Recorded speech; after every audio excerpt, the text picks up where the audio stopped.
I'm Charlie and I'm a rest day rider. I ride on my rest days.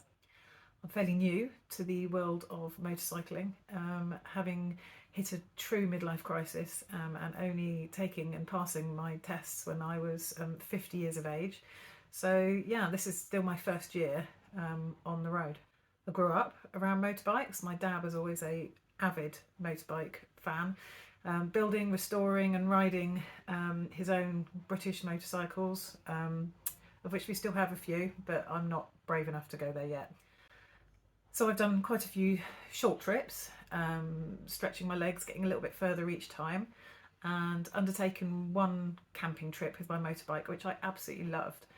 And I am determined to do more, and that's what this is about.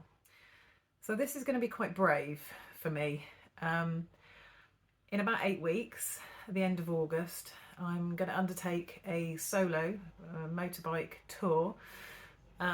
May not be much of a big deal for a lot of people who are experienced riders and miles and years under their belt. For me, it's going to be quite a big deal.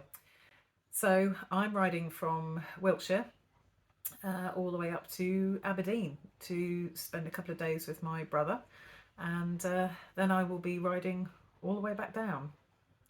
I'm not going to do it in one day. I've tried to be sensible about it. Being new to the bike and to motorcycles in general, I'm not going to overdo it. So my plan is to spend 4 days travelling up, 2 days in Aberdeen and 4 days back down. I'm also going to be camping. I'm really looking forward to the camping. I really am. I've tried to be organised about it, rather than wild camping for my first trip. Probably not a good idea. So I've booked into 4 campsites on the way up, travelling mostly up the west coast, central and west coast of England, and then travelling back down the east side. 4 days up, 4 days down, camping 3 times each way, so 6 lots of camping. Camping kit sorted. I've got that. I've got it nailed, I think. There's a few things I need to change already after just one night of trying it. I desperately need a new air mattress. That's going to be a game changer.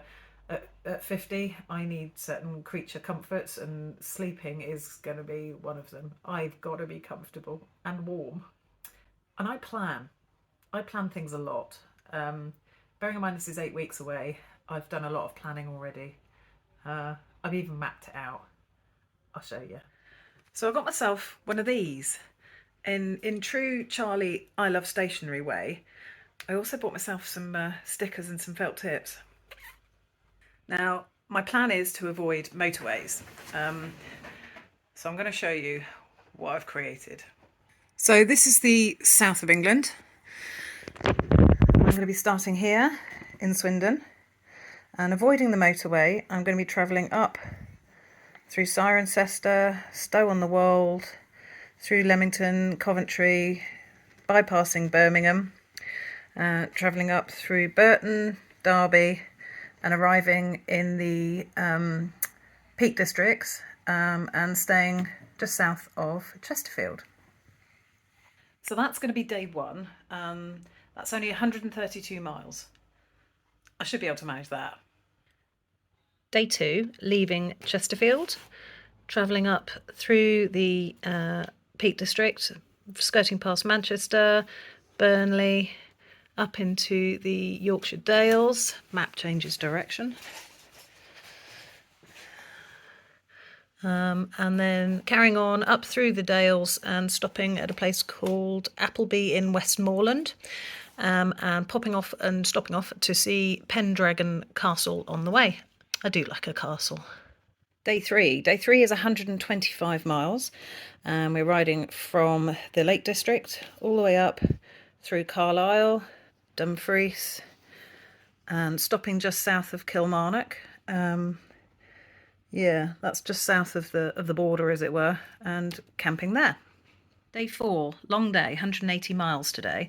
So leaving just south of Kilmarnock, travelling up between Glasgow and Edinburgh, Dunfermline, Dundee, and arriving in Aberdeen.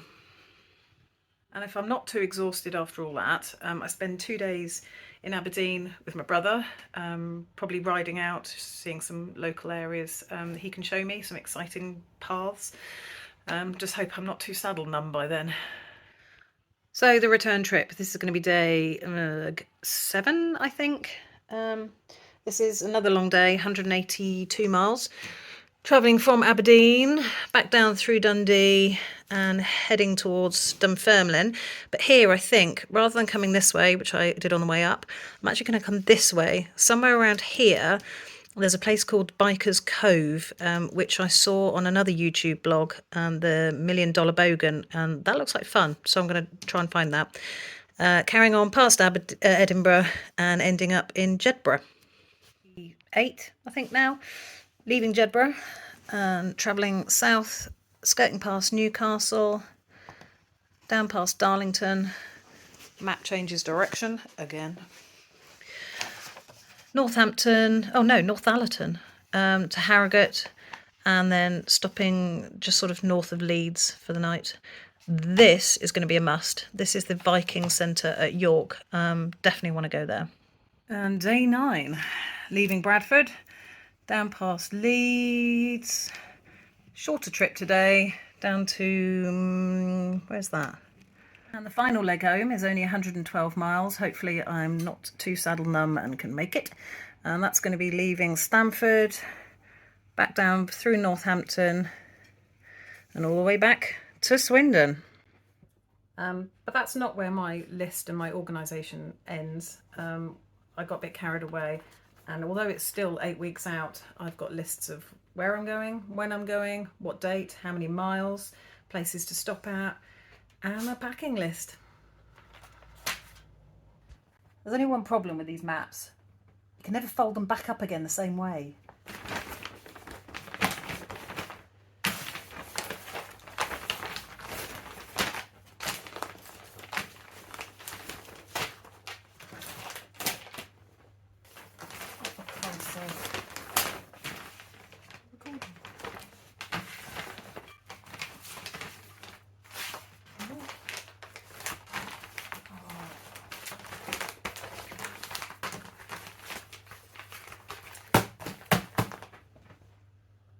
So as you can tell, 8 weeks out and I'm a little bit overexcited already.